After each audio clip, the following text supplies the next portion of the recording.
Good morning, kind world. I'm not going to read anything from the Bible this morning because the readings that I've done this morning have been sent to us by Shane Taylor. Big shout out, Shane Taylor.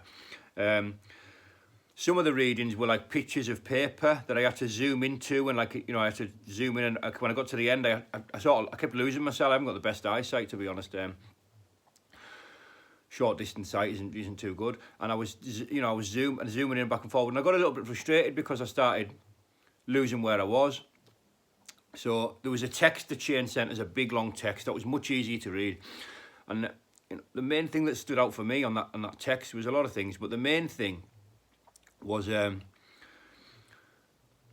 those who acknowledge all must acknowledge sin who approach the throne of God for salvation. That's from Romans, and that was power, which is so true. You know, you need to recognise the bad you've done. You need to atone. You need to acknowledge your own sins. You know what I mean? It's simple stuff, really. When you really think about it and you really get on this path, you know, I'm far from conquered myself. But a lot of it is simple stuff. A lot of it's doing the right thing. A lot of it's like self-acknowledgement, you know. And power. Big shout out, Shane Taylor. Just for today. I've been reading my Just for Today every day, as an addict should, as a recovering addict should. And it's power.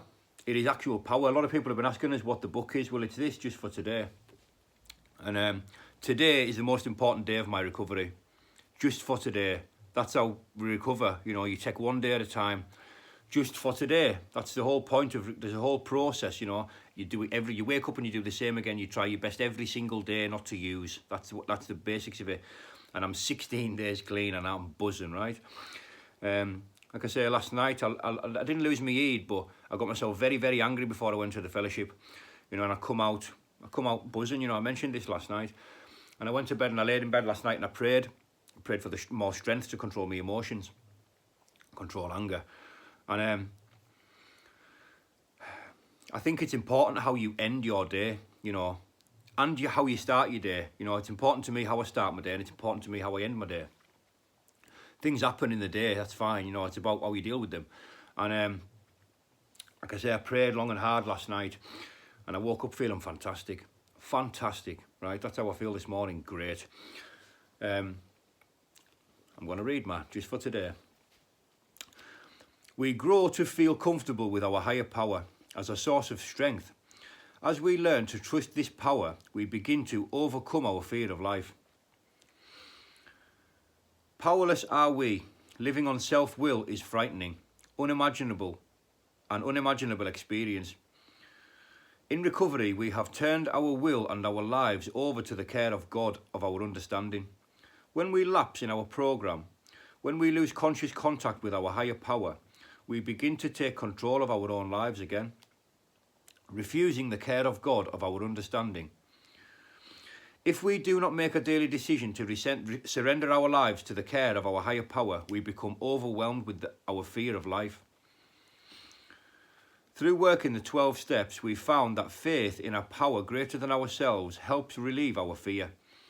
As we draw closer to a loving God, we become more conscious of our higher power. And the more conscious we are of God's care for us, the less our fears. When we feel afraid, we ask ourselves, is this fear is this fear an indication of lack of faith in my life? Have I taken control, only to find my life still unimaginable? If we answer yes to these questions, we can overcome our fear by turning our will and our lives back over to the care of God of our understanding. Just for today, I will rely on the care of my higher power to relieve my fear of life. Brilliant, that. I'll read that again a couple of times today, but it's important that I read it once or twice in the morning as soon as I wake up. It's important to me. I've got a busy day today. I'm looking at another house. I'm going running shortly. I have to walk the dog. I'm going to meet my potential sponsor at 9 o'clock for a breakfast, and I am looking forward to that because this individual, as far as I'm concerned, for me, is the only sponsor that I have in sight. You know, we've had a brief conversation, and I've got to try and convince him today to be my sponsor. You know, I'm taking this recovery very seriously. as it stands, how I feel, I don't just want to approach the 12 steps, I want to attack them. But I realise that's not the process, you know, they've got to be digested and done properly, you know, through your own understanding, through your higher power, right? Make today your own. Go out there and make today your own, because I'm going to make today my own. I've got things to write down. I still haven't done that yet. This morning I've got things to write down, things that I need to do for myself. If there's things that I would like to be given to me, or I would like to, you know, receive, I pray for those things. I pray to God for those things. But the things that I can do for myself, the things that I know I need to do, I need to make my sponsor go running, I need to train, I need to walk the dog, I need to go look at a house at 2:30, you know. These things I need to do. I'm sparring as well at 1 o'clock with Mickey Hammers, right? I'm sparring, so it's a good day for me. And I just want to say, try writing a few things down because it works, all right? Love to everybody. Mwah. Enjoy your weekend, people. Have a blessed one.